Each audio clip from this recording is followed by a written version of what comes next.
안녕하세요. 네, 날씨가 점점 추워지고 있습니다. 매주 3주째, 이제 3주째 비슷한 유형의 설교를 하고 있는데요. 설교 테마는 대충 잡히시죠? 바른유다, 그리고 히스기야, 그리고 오늘은 가인 나왔네요. 요즘 테마는 그냥 나쁜 놈들인 것 같습니다. 그래서 좀 한 사람의 안 좋은 부분들을 좀 보면서 그 사람 안 좋은 부분으로만이 아니라 좋은 부분으로 좀 반전의 계기로 들으시는 시험이 있었으면 좋겠습니다. 네, 시작합시다. 맞는 것과 원하는 것의 분리가 인간의 가장 궁극적인 문제이다 라는 문장을 다시 한번 생각해 보겠습니다. 다시요. 맞는 것과 원하는 것의 분리가 인간의 궁극적인 문제이다. 우리는 뭐가 맞는지 모르는 것이 사람의 문제라고 얘기할 때가 많이 있습니다. 그렇죠? 뭐가 맞는 것이 뭔지 몰라요. 그래서 그 사람한테 야, 그렇게 하는 게 아니고 이렇게 하는 거야. 이게 맞는 게 아니고 이게 맞는 거라고 가르쳐주면 사람이 변한다는 생각들을 많이 갖고 있습니다. 그렇죠? 그리고 그게 교육이죠. 하지만 그렇게 교육한다고 한들 잘 되지 않는 부분들이 있습니다. 그렇죠? 왜요? 그게 맞는지 알지만 그걸 내가 원하지 않기 때문에. 그렇죠? 거기서 충돌이 발생합니다. 여러분 공부 열심히 해야 된다는 걸 모르는 고등학생은 세상에 어디 있을까요? 물론 제가 고등학교에서 40등, 50등 할 때도 그거 알았습니다. 공부 열심히 해야 된다는 걸 알았어요. 그렇죠? 가족 간에 지내면서 그랬구나를 해야 된다는 걸 모르는 사람은 누가 있습니까? 아, 그랬구나. 네가 힘들었구나. 네가 안타까웠구나. 압니다. 지금 이제 예능 프로그램 나와서 하는 이야기들이에요. 사람들을 공감해주고 먼저 용납해주는 압니다. 속에서 이렇게 뭔가 치밀어 오르는데 그걸 어떻게 합니까? 그렇죠? 현재 내 삶의 여건과 상황이 어렵다고 할 때는 포기하거나 좌절하지 말고 내가 다시 한번 시도해야 된다. 그거 모르는 직장이 어디 있습니까? 그렇죠?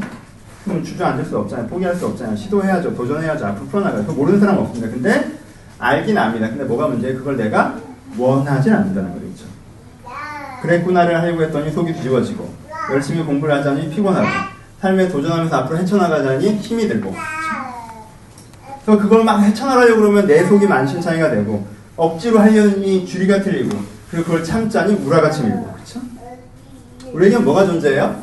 맞는 것과 원하는 것의 분리가 존재한다는 거예요. 그렇죠? 뭐가 맞는지 알아요. 근데 그 맞는 걸 내가 원하지 않아요. 거기에 간극이 발생합니다. 사람들은 둘 중에 하나를 선택하죠. 어떤 사람은 뭘 선택합니까? 원하는 것을 선택합니다. 원하는 것을 선택하는 사람한테 뭐가 발생하죠? 원하는 것을 선택하는 사람한테는 죄책감이 발생합니다.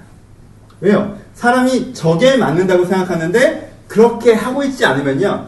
편하긴 해도 뭐가 발생해요? 죄책감이 발생해요. 내가 잘못하고 있다는 생각이 듭니다.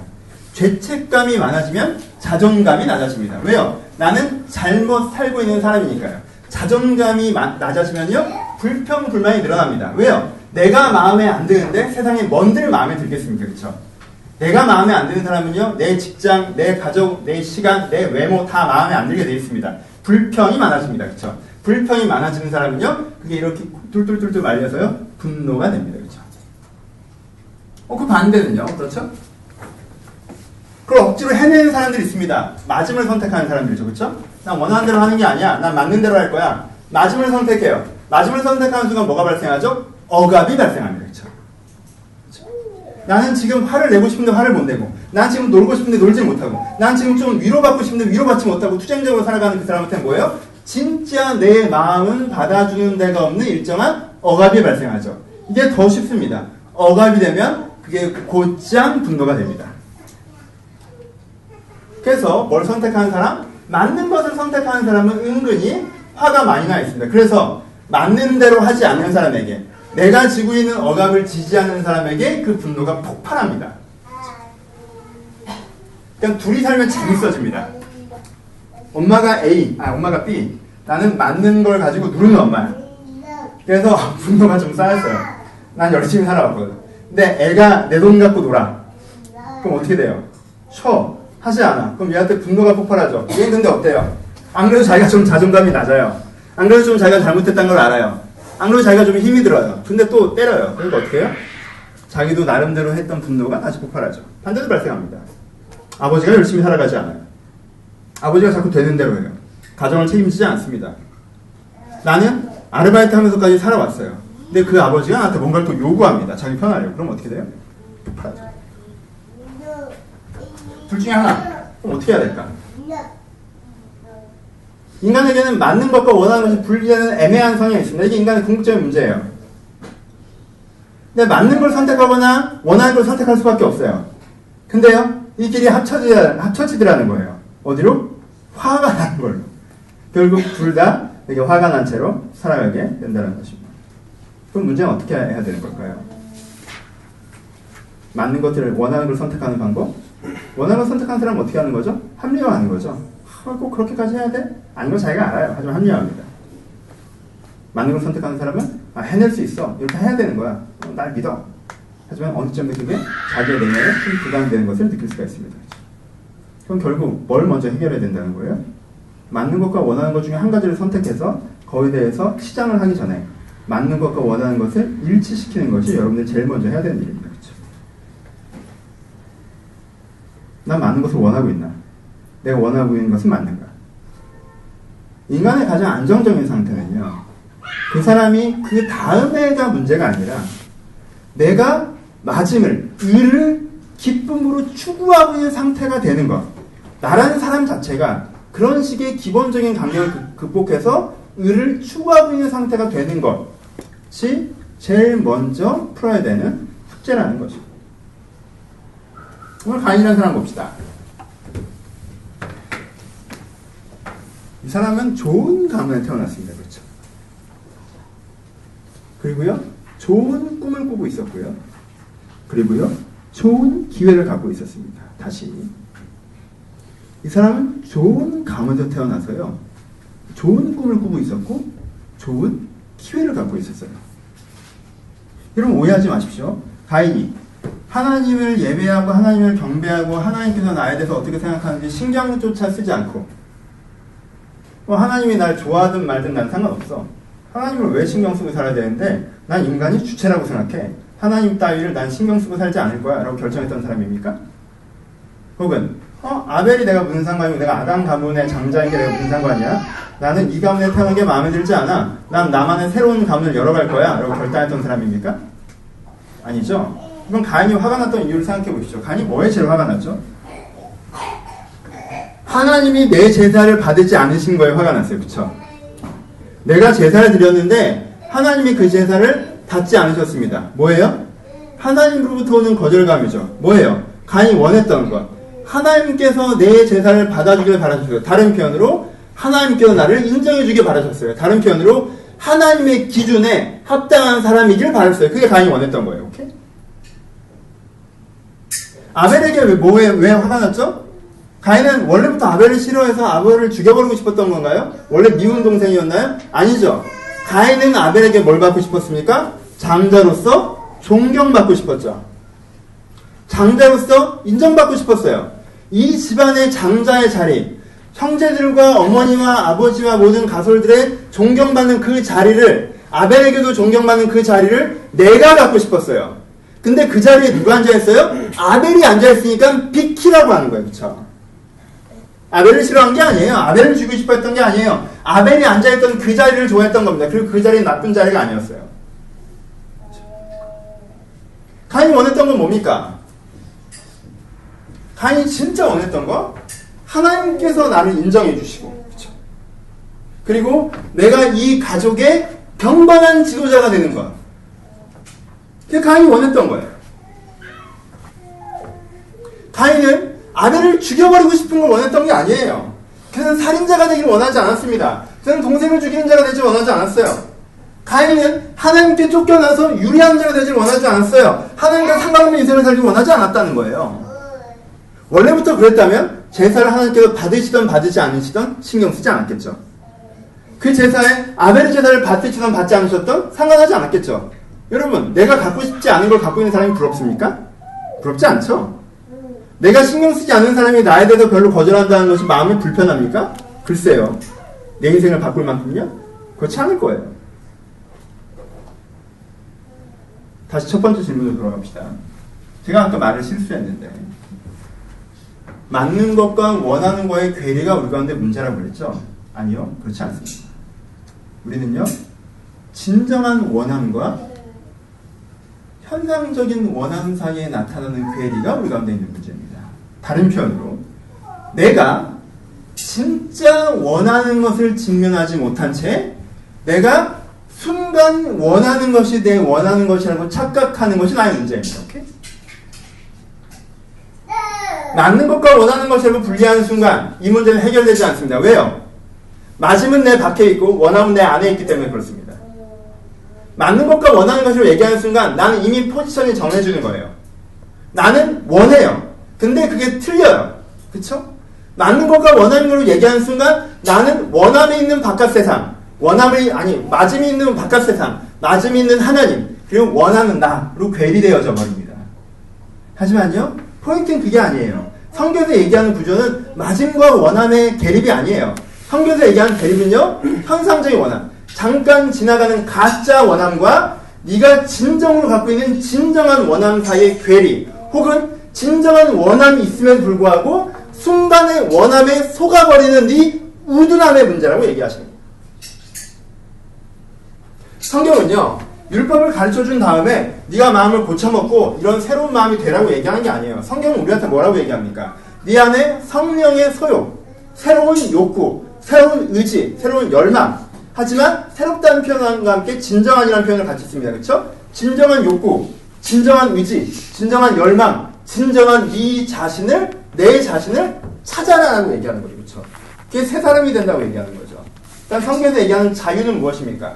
성경이 내가 이것을 풀어주겠다고 얘기했던 숙제는 뭐예요? 네 안에 원함과 맞음이라고 오해하고 있고 나는 그래서 이걸 원하는 데라고 착각하고 있는 나를 속이고 있는 가짜 원함, 육신의 소욕과 내가 원하는 진정 원함 사이의 괴리에서 네가 육신의 소욕에 속는 것을 멈추고 네가 진정으로 원하는 것을 다시 네 열망을 느끼게 하는 것. 이것이 성경에서 풀어주신다고 하시는 우리의 문제라고 하는 거예요. 그리고 가인은 그 문제적 자신을 보여주는 숙제로 나타나고 있습니다. 얼마나 안타까운 일입니까? 진짜 제대로 된 걸 원했던 사람이 그리고 제대로 된 것을 원하는 것, 자기가 원하는 것을 향한 기회에 서 있었던 사람이 그렇잖아요.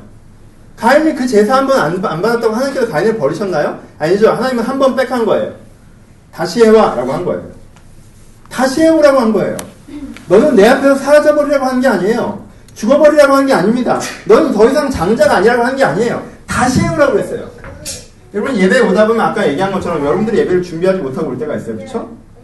이 예배가 소중하죠. 그게 여러분들의 진심이에요. 이 예배를 통해서 변화되고 싶어요. 그게 여러분들의 진심입니다. 52주 차곡차곡 쌓아가는 한 번 한 번의 예배들을 통해서 내가 하나님께 닮아가는 게 내 진심이에요. 그렇죠? 그런데 오다 보면 그것을 잊어버릴 때가 있죠.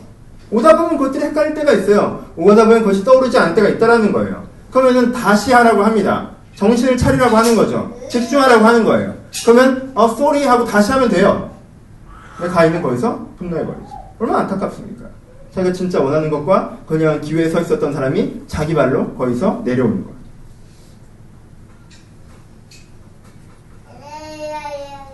우리는 이걸 은근히 자주 봅니다. 자기가 진정으로 원하는 것과 그것을 향한 기회에 서 있었던 사람이 자기 발로 거기서 걸어 내려오는 거예요. 왜 이러는 걸까요? 오늘 설교의 제목은 자아상입니다.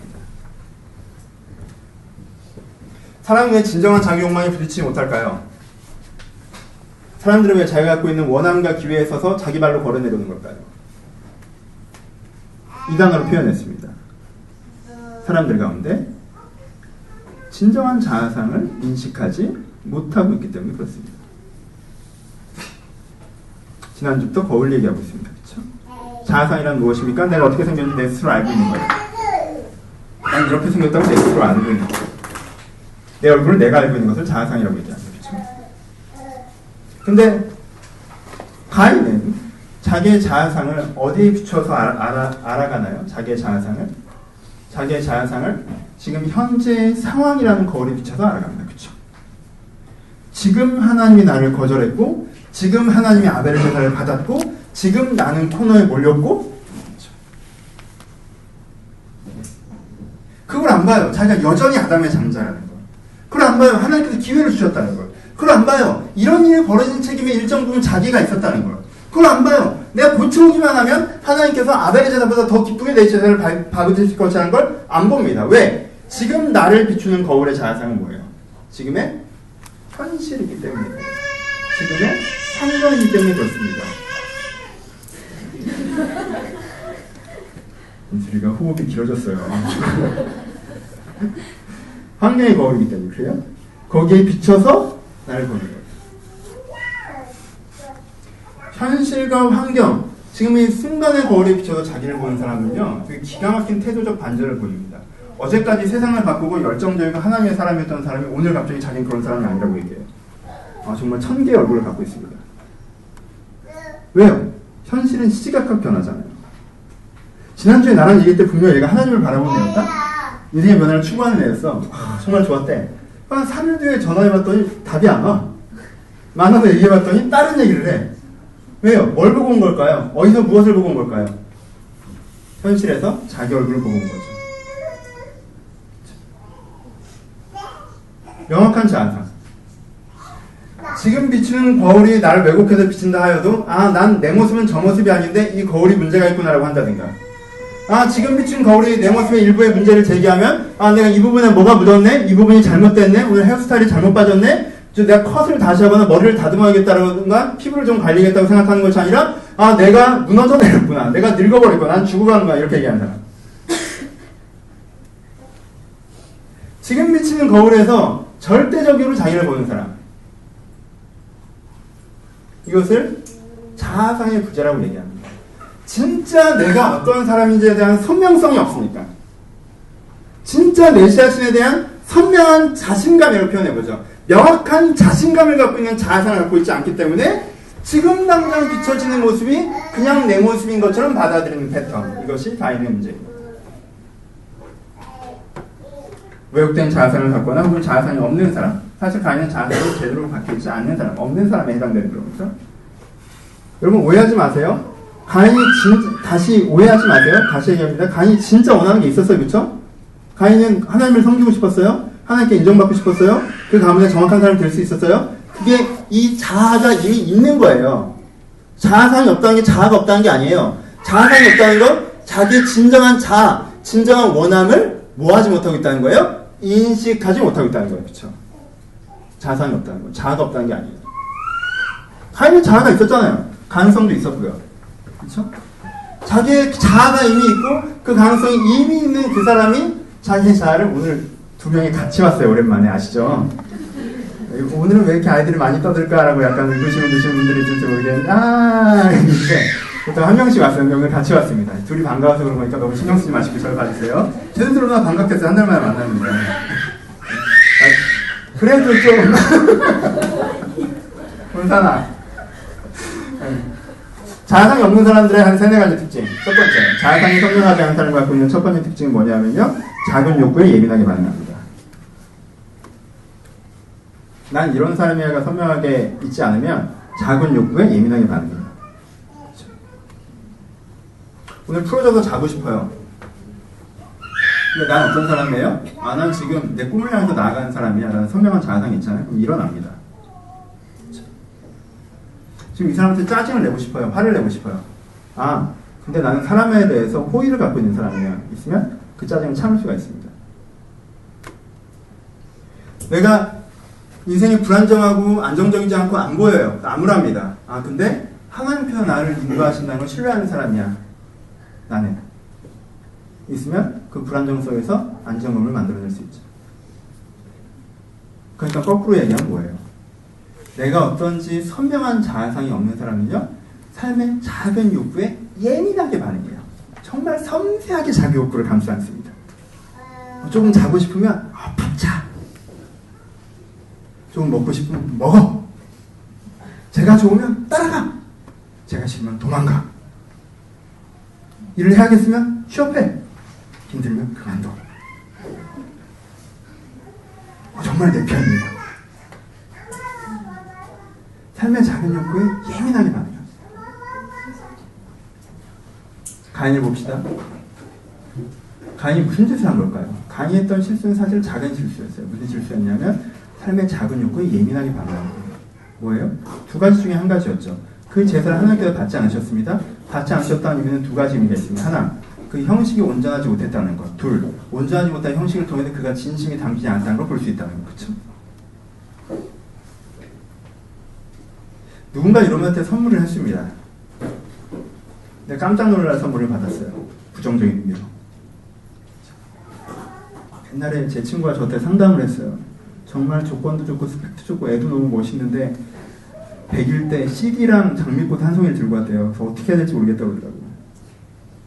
그때는 옛날이니까 95년이니까 CD에 장미꽃 한 송이 이렇게 들고 왔대요. 헤어지고 싶다니까. 헤어지고 싶죠. 왜요? CD에 장미꽃 한 송이는요 사랑이 안 담깁니다, 여러분. 거기 사랑이 안 들어가요. 보셨어요? 아시죠? 거기 그 케이스는 안 들어가요, 원래. 진심이 안 느껴진다는 거죠. 물론 그 사람의 문화적 문제이냐 진심의 문제냐는 고민이 필요하겠죠. 오케이? 근데 뭐예요? 하나님 입장에서 가인이 지금 뭘 안 담은 거예요? 진심을 안 담은 거죠. 진심을 안 담은 이유가 뭐였을까요?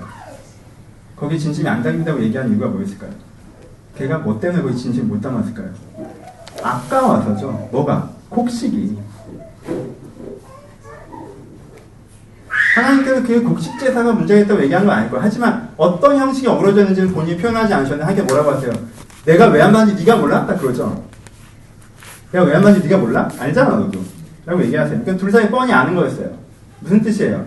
하나님 보시기에 이걸 멀쩡한 공식인데 진심을 담지 않고 대충 준비한 거든가 혹은 곡식 자체가 좀 더 어그러져 있던가. 그러니까 뭐가 없는 거예요? 뭐가 없어요? 하나님에 대해서 진심이 없는 거예요. 왜 진심이 없었겠어요? 두 가지겠죠. 둘 중에 하나겠죠. 작은 욕구에 예민하게 반응하는 거. 그 제사를 전심으로 준비하기에 너무 바빴든가 아니면은 그 제사를 전심으로 준비하기엔 돈이 좀 아까웠든가 곡식이 좀 아까웠든가. 그렇죠. 아무리 상상력을 발휘해도 두 가지 경우에서밖에 안 나옵니다. 그렇죠? 그럼 왜 그랬을까요? 그 곡식을 전부 하나님께서 주신 것이었는데도 자기가 진짜 원하는 것은 하나님께 인정받고 주님의 기준에 합당하게 사는 것임에도 불구하고 그는 왜 그랬을까요? 왜 그랬어요? 자아상이 선명하지 않기 때문에 그래요. 자아상이 선명하지 않은 사람은 작은 욕구에 예민하게 반응합니다. 두 번째, 자아상이 선명하지 않은 사람의 두 번째 특징은요, 비평을 비판, 공격으로 받아들입니다. 너 이런 게 좀 문제야? 라고 얘기하면요, 아 고마워 라고 얘기하지 않습니다. 사실 이런 게 좀 문제라는 얘기는요, 여러분들 사람을 굉장히 많이 들으셔야 되는 얘기예요. 특별히 하나님께. 그리고 또 여러분들이 신뢰하는 인생의 멘토들에게, 선배들에게, 여러분들이 사랑하는 친구들에게 많이 들어야 되는 얘기입니다. 너 이것이 문제야? 라고 얘기하면 그 말은 되게 좋은 선물 같은 얘기예요. 왜요? 여러분들 문제가 있잖아요. 그렇죠? 여러분 인생에 만족하세요? 여러분 인격에 만족하십니까? 여러분 존재에 만족하세요? 여러분 삶에 만족하세요? 여러분 인생 100%예요 지금? 아니잖아요. 그렇죠? 만족하지 못하고 있다는 건 환경 문제만은 아니고 상당 부분 여러분들 자신의 문제일 거란 말이에요. 그렇죠? 우린 그 문제를 알고 싶어요. 좀 누군가 저에게 좀 지적해 주셨으면 좋겠습니다. 그리고 여러분들이 해주시죠. 그렇죠? 어쨌든 청소를 좀 똑바로 하라는 말도 들었고 지금 목사님이 지속적으로 성장하시는 모습 보니까 보기 좋다라는 경험을 이렇게 들어요. 근데 저도 가끔은 저와 비슷한 목회라는 목회 선배가 있어서 내가 하고 있는 부분들에 대해서 뭔가 좀 얘기해 줬으면 되게 좋겠어요. 그냥 너 잘하고 있어가 아니라 너 이 부분은 이렇게 저건 좀 저렇게 했어. 난 이게 좀 문제였더라고 하는 얘기를 굉장히 듣고 싶어요. 그건 되게 우리가 선물 같은 얘기예요. 비평은 우리가 살아가면서 굉장히 좋은 선물입니다. 그렇죠? 어떤 사람에게? 자기가 성장할 수 있다고 믿는 사람에게, 그렇죠? 자기가 되고 싶은 사람이 있는 사람에게, 그리고 현재가 그 기회라고 믿는 사람에게, 그리고 자기가 그걸 해낼 거라는 걸 아는 사람에게. 그렇죠? 근데요, 자상이 없는 사람은 비평이 비판으로 들립니다. 다른 표현은 비평이 비난으로 들립니다. 다른 표현은 비평이 공격으로 들립니다. 나를 공격했어? 이렇게 됩니다. 하나님이 나한테 뭐라고 했어요? 그럼 날 공격한 거야. 앞뒤 없습니다. 그냥 하나님이 날 때렸어. 이렇게 되는 거예요. 그러니까 여러분, 자아상이 선명하지 않은 분들이 함부로 이렇게 위에서 얘기해 주시면 안 돼요. 그렇죠? 잠언에도 유둔한 자에게 조언하는 것은 어리석은 것이라고 말씀하십니다. 조심하셔야 되는 게 있어요. 그렇죠? 그렇게 적용하는 것보다 무슨 생각을 해야겠어요? 나는 지금 조언을 받을 수 있는 수준은 돼 있나를 좀 돌아봐야겠죠. 그렇죠? 자아상이 선명하지 않은 사람의 두 번째 특징은요, 사람들이 날 공격한다고 해요. 나는 순수하고 아름다운 사람인데 날 공격한다. 가인은 어떻고 있어요? 가인은 지가 무슨 짓을 했는지는 전혀 생각하지 않고 자기에게 어떤 기회가 있는지는 전혀 생각하지 않고 자기가 진짜 원하는 건 무엇인지 전혀 생각하지 않은 상태에서 하나님이 내 건 안 받고 제 건 받았어. 완전 짜증나 이러고 있는 거예요. 이 이상도 없고 이하도 없어. 거기서 딱 끝납니다. 감정선이. 그렇죠? 어떻게 하나님이 나한테 그럴 수 있어? 좀 마음에 안 들어도 받으면 될 거 아니야. 끝이에요. 왜 안 받았는지, 안 받은 다음에 어떻게 될 수 있는지, 그 문제가 무엇이고 대안은 무엇이고 내가 원하는 건 무엇인지 이렇게 생각하지 않습니다. 그냥 그 순간의 장면, 비평을 그냥 공격으로 받아들입니다. 세 번째, 나쁜 얘기 많이 해봐요. 별로 중요한 게 없으니 하지만 체크리스트로 삼으라고 얘기해 주는 거 알죠? 세 번째, 자아상이 선명하지 않은 사람의 세 번째 특징은 감정으로 플랜, 계획을 세웁니다. 이게 치명적이에요. 계획을 감정으로 세웁니다. 그 계획을 세운 근거가 뭐예요? 감정이에요. 화가 났어. 여러분, 가인이 자기 인생을 망쳤던 그 계획의 기반이요, 감정입니다. 얼마나 기가 막힌 일입니까? 가인은요, 아내를 죽이기로 결심합니다. 하나님 따위 신경 쓰지 않기로 결심해요. 근데요, 얼마나 이게 난감한 얘기예요? 그 두 가지 다 자기가 가장 원하지 않았던 거예요. 두 가지 다 자기가 가장 원하지 않았던 거예요. 자기는 가족의 살인자가 아니라 가족의 지도자가 되길 바랐어요. 하나님께 버림받는 것이 아니라 하나님께 인정받길 바랐어요. 자기가 가장 원했던 것에 정반대의 선택을 합니다. 그 선택의 근간은 무엇입니까? 그 선택의 기반이 무엇입니까? 자기의 감정입니다. 지금 나는 화가 났어요. 와.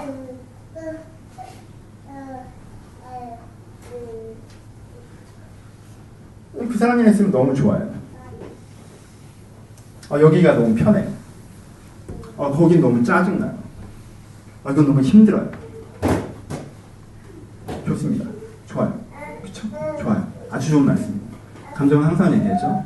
감정은 우리가 해소해야 되는, 해결해야 되는 우리의 내면의 이슈의 가장 바깥쪽에 있는 것이지, 우리가 기반으로 삼아야 되는, 우리가 출발해야 되는 우리의 내면의 이슈의 가장 안쪽에 있는 것이 아닙니다. 그렇죠?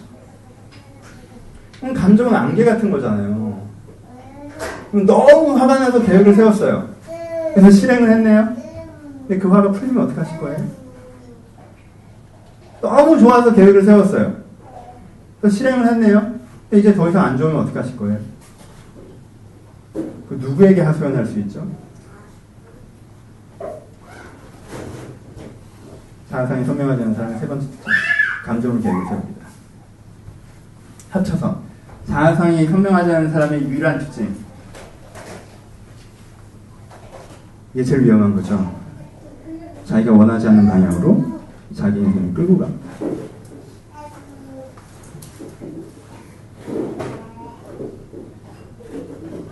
여러분, 정직하게 돌아보십시오. 여러분 최근 3년간 했던 행동들, 여러분들 원하는 방향이었습니까?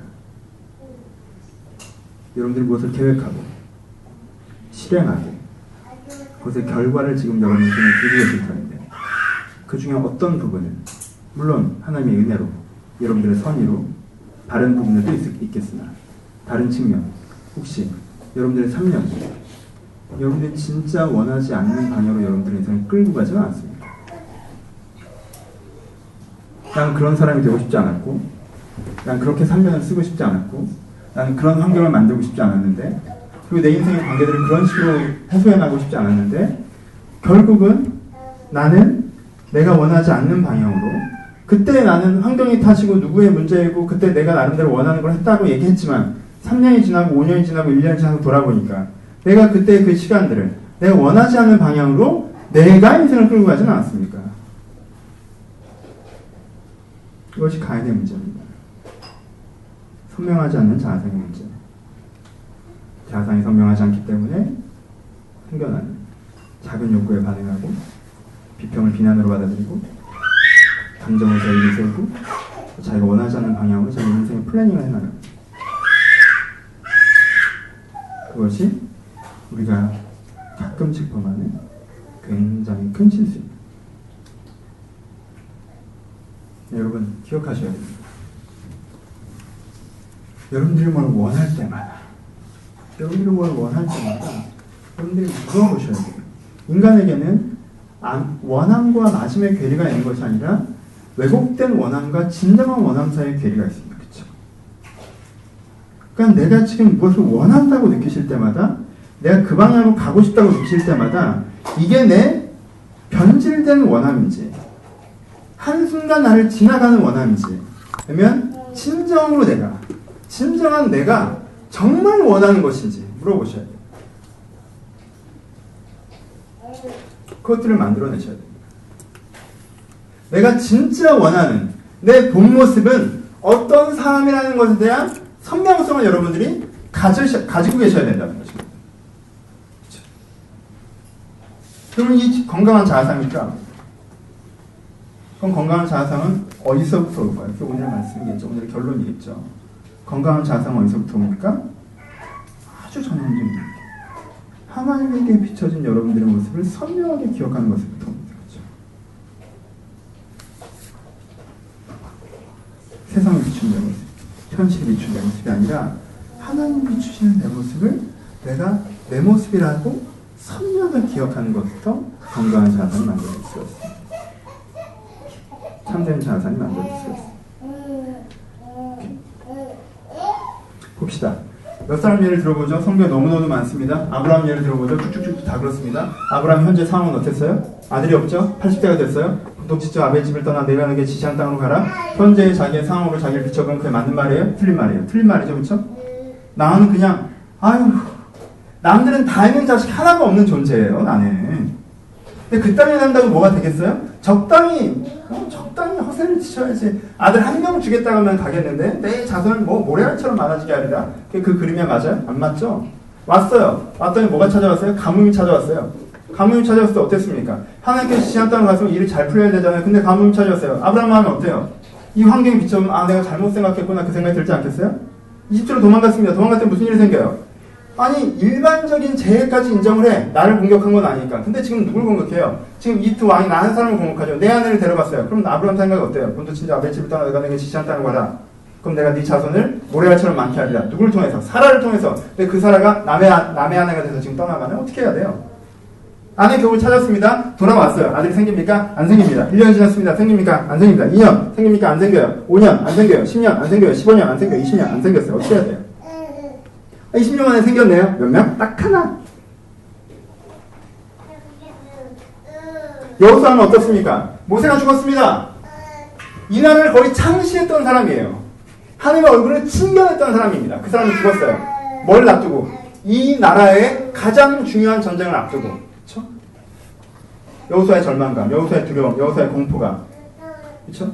아무도 모세처럼 자기를 신뢰하잖아요. 모세 말도 잘 안 듣던 사람들이에요. 그 사람들을 끌고 모세 같은 위대한 영광도 없는 내가 지금 이 가장 중요한 전쟁을 치러야 돼요. 근데 하나님께서 그에게 뭐라고 하시죠? 두려워하지 말라고 놀라지 마라. 내가 너의 하나님. 내가 너의 이로운 오른손에 내가 너를 붙들리라. 내가 너를 떠나지 않아. 두려워하지 말라 놀라지 마라. 두려워하지 말라 놀라지 마라. 두려워하지 말라 놀라지 마라. 애가 얼마나 놀랐으면. 근데 하나님이 거기서는 어떻게 해요?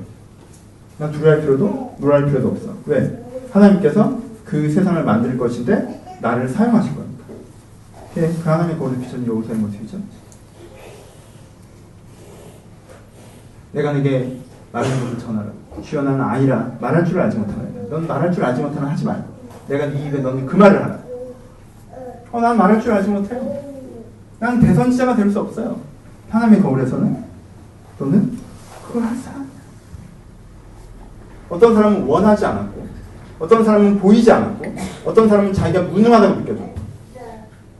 근데요, 성경에 나오는 사람들의 특징은 뭐냐면 가인을 제외한 지금 제가 말씀드리고 있는 어떤 위대하다고 평가받았던 제대로 살았다고 평가받았던 사람들의 특징이 무엇인지 아십니까? 그 사람들이 좋은 환경을 가졌거나 유능한 능력을 가졌던 것이 아니에요. 그 사람들이 나중에 그런 것들을 갖기도 했죠. 하지만 그 사람의 출발은 어땠어요? 그 사람들의 출발은 자기의 환경의 거울에 비춰져 있는 내 모습과 하나님께 비춰져 있는 내 모습이 다를 때 이것을 내 자아상, 이것을 내 본 모습으로 받아들였던 사람이에요. 하나님이 나를 사용하신다고 하셨으니까 내가 쓰임 받겠구나. 하나님께 이루신다고 하셨으니까 그것이 이루어지겠구나 라고 하는 하나님께서 비추시는 내 모습. 내가 문제가 없어 보여서 하나님께 문제가 있다고 하면 문제가 있는 줄 알고 내가 문제가 있어도 하나님께 문제가 없다면 문제가 없는 줄 알고 내가 이게 좋아 보여서 하나님께 저게 좋아 보인다고 그게 너에게 가장 좋은 걸 그걸 배우려고 하는 나는 하지 못할 거 같은데 하나님께 할 수 있다고 할 때 그 말씀을 신뢰하는 그 거울에 비춰진 자기 모습을 자기의 모습을 받아들이는 사람 여기서부터 차이가 발생하는 겁니다. 이걸 믿음의 차이라고 하는 거예요. 이 자아상을 갖고 있는 사람은 이 자아상을 갖고 있어서 하나님이 지금 당장 내 앞에서 내 자신의 예배를 거절하신다고 하셔도 이미 말씀하신 하나님이 내가 이 아담 가문의 장자로 너를 삼았고 너를 통해 하나님의 일들을 일으킬 것이고 그런데 그러기 위해서는 네가 제대로 된 예배를 드려야 되는데 지금은 잘못된 다시 한번 제대로 된 예배를 드려라고 말씀하시는 이미 들은 지금도 듣고 있는 그 하나님의 거울에 자기를 비춰봤다면 가인은요 하나님 죄송해요 웃으면서 얘기하고 오후에 다시 예배 드렸을 것입니다. 그렇죠? 다시 와서 그냥 예배 드렸을 것이에요. 그리고요 아벨이나 셋이 아니라 가인이 그 자리에 있었을 것입니다. 자아상의 차이가 얼마나 큰 차이들을 만들어냅니까? 사울과 다윗의 유일한 차이는 자아상의 차이입니다. 사울은 하나님께서 된다고 했는데도 안 될 것 같아요. 상황을 보니까. 다시 하나님께서 된다고 하면 된다고 생각을 해요.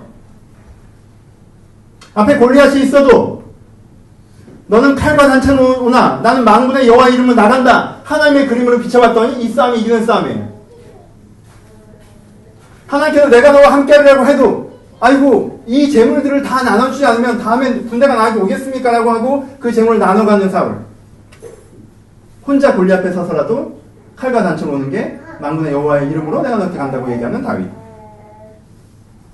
사상의 차이를 만들어내는 것이고. 별을 주고 갑시다. 오늘 설교하지 않네요.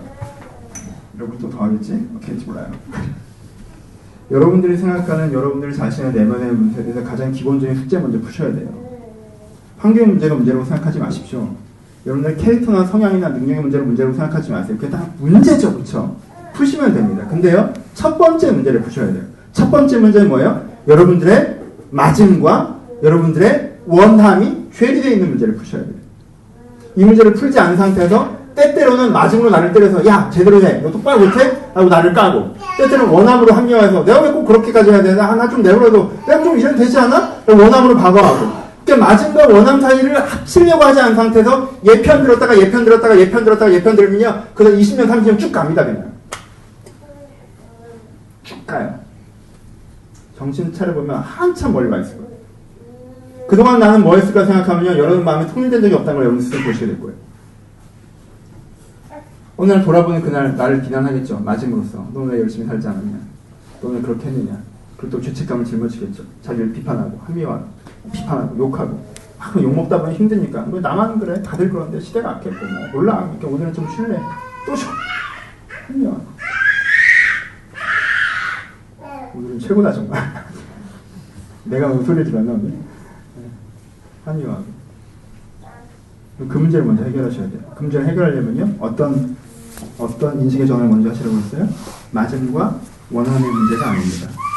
원함과 진정한 원함의 문제예요. 공부를 열심히 해야 되는 건 아는데 열심히 하기 싫은 학생이 깨달아야 되는 건 내가 진짜 원하는 건 공부를 열심히 공부를 잘하는 게 내가 진짜 원하는 걸 느끼는 거예요. 내가 내 자녀에게, 내 부인에게, 내 아내에게 화가 나서 우라통이 치미했는데 억지로 그 말을 집어넣는 사람이 깨달아야 되는 건 내가 진짜 원하는 건 얘한테 지금 화를 내는 게 아니라 얘랑 건강한 관계가 되는 게 내가 진짜 원하는 걸 느끼는 거예요. 내가 막 인생의 고비가 안 보여서 정말 힘든데 이것을 풀어나가야 된다고 느끼는 사람은 내가 정말 원하는 건 이걸 풀어내서 이 세상 앞에 내가 당당히 쓰는 게 내가 진짜 원하는 걸 느끼는 사람입니다. 그게 맞긴 한데 원하지 않아서가 아니라 그게 내가 진짜 원하는 것이라는 걸 느끼는 사람입니다. 내 진정한 자아가 느끼는 건, 내 자신이 정말 원하는 건, 내가 정말 원하는 건, 내가 소소하게 잠깐 스쳐 지나가는 그게 내가 원하는 게 아니라, 그냥 교회도 가기 싫고, 인격도 변하기 싫고, 대충 살고 싶고, 그게 내가 진짜 원하는 게 아니라, 내가 정말 원하는 건, 여러분들은 누구나, 내가 진정한 사람으로 성장해서 건강한 관계를 맺어나가고, 세상을 좀 더 나은 곳으로 만들며, 하나님께 인정받는 삶을 살기를 누구나 진정으로 원한다는 거예요. 그리고 원함에 부딪혀야 돼요. 그 원함에 부딪혀야 돼요. 그 원함이 내 안에서 진심으로 끌어올라야 돼요. 진심으로 느껴져야 돼요. 근데 괴리는 뭐예요? 나는 지금 찰랑찰랑하는 게 내 진짜 원하는 것 같죠? 그 진짜 원함은 잘 안 느껴지죠? 그걸 끌어오르게 하는 방법이 뭐예요? 그게 하나님의 거울이에요. 하나님의 거울이 그래서 여러분들의 참모습을 보게 합니다. 하나님의 거울이 여러분들을 참사람이 되게 하는 거예요. 하나님의 거울이 여러분들을 새 사람이 되게 하는 거예요. 여러분들을 죄의 올매에서 자유케 해서 진정한 나로 만들어가게 자유자로 만들어주는 거예요. 그것을 얘기하는 것이죠. 그것이 기독교의 구원입니다. 우리에겐 구원이 필요합니다. 그래서 여러분들의 삶의 문제 하나하나가, 성장의 문제 하나하나가, 여러분들의 내면의 문제 하나하나가 사실은 구원의 부재에서부터 온다는 것을 우리가 직면해야 된다는 것이에요. 여러분 감정으로 계획을 세우고 그 계획대로 되지 않는다고 짜증이 나십니까? 여러분들 해야 되는 건 그 계획대로 되는 것이 아니라 내가 감정으로 계획을 세웠다는 걸 깨닫는 것이 먼저입니다. 삶의 작은 욕망들 때문에 자꾸 치이면서 살아가십니까? 여러분들 그 욕망을 만족시키지 못하는 상황이 되지 못하는 분노를 갖는 것이 아니라 여러분들 스스로가 내가 너무 작은 욕망들을 치이고 있다는 걸 깨닫는 것입니다. 돌아오는 거예요. 그리고 이 모두가 내가 자꾸 내 현실의 그림으로 하면 나를 보는 문제라는 걸 깨닫는 것이에요. 그리고 나서 주님 내가 내 현실의 거울로가 아니라 하나님의 거울로 내 자신을 다시 한번 보게 하셔서 내가 기억하는 내 참모습의 시간들처럼 내가 내 진짜 나로 살았던 시간들과 날짜들과 시간들을 기억한 순간들 내가 기억하는데 그때처럼 내가 나로 살게 하소서. 나를 살리소서. 나를 자유케 하소서. 나를 보이소서. 주여 주의 얼굴을 보게 하소서. 라고 고백하는 것이 여러분들 치료하다는 것입니다. 그렇게 나아가셔야 돼요. 진짜 결론. 여러분 뒤로 물러나지 마십시오. 뒤로 물러가 신민에 빠질 자가 아니면 영원히 구원함에 이르는 믿음을 가질 자라고 하셨습니다. 그러니까 자꾸 쫄아서 뒤로 빠지지 마세요. 뒤로 물러나시면 안 됩니다. 정말 슬프지 않습니까? 오늘 사면적의 마지막인데 가룟 유다, 히스기야, 가인 이 세 사람 다 위대한 지혜함과 그것을 향한 가능성에 섰던 사람이라는 게 보이십니까?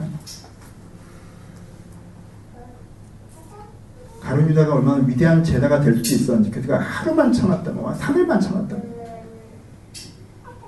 히스기야가 얼마나 위대한 왕이 될 수 있었는지 그가 자기에게 주어진 기회가 무슨 의미였는지 깨달았다면 가인이 얼마나 위대한 삶을 살 수 있었는지 죄송해야 하고 돌아간 다음에 제대로 된 제사를 그냥 드렸다면 근데 거기서부터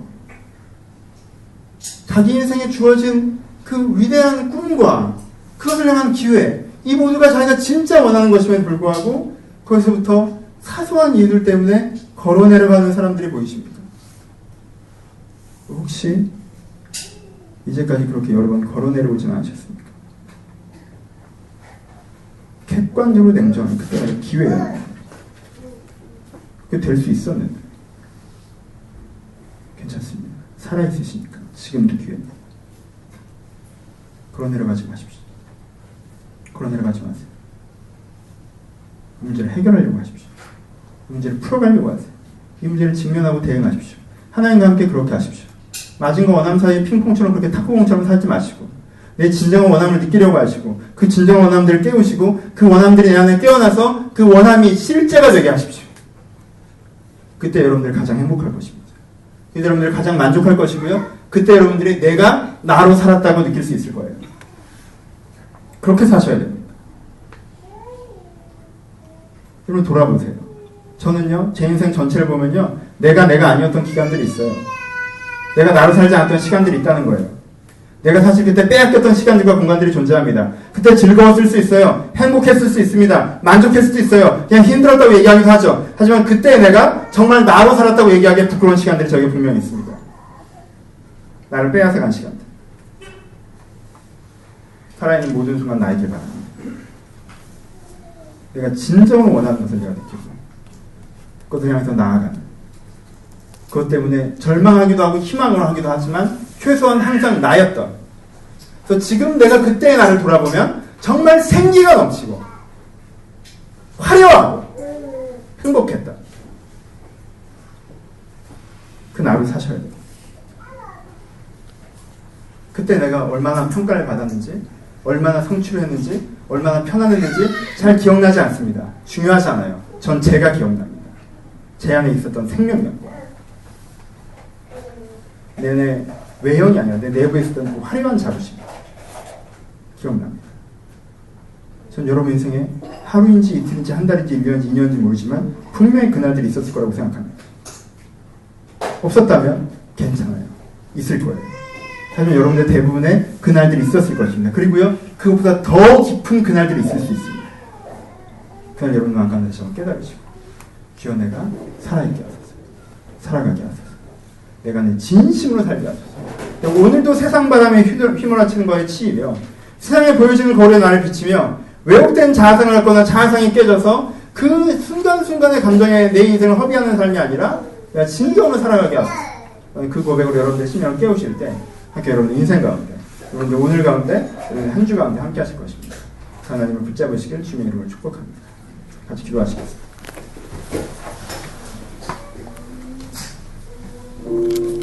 돌아보십시오.